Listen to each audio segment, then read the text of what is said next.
Welcome, in front of me I have Samsung Galaxy A10s, and today I'll show you how Face Unlock works in this device. So I'm going to make the few tries and let's see how this works. So let's make a few unlocks.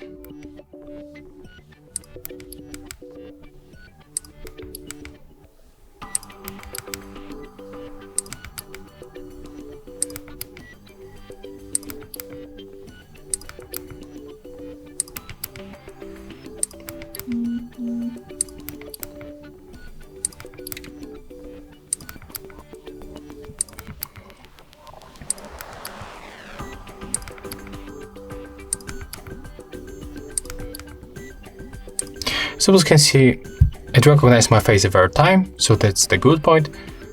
I think it's slightly slower than the fingerprint sensor that you can find here on the smartphone, but it also works not that bad. And that's how it looks in the Samsung Galaxy A10s. If you find this tutorial useful, if you find this video useful, remember to leave a like, comment and subscribe to our channel.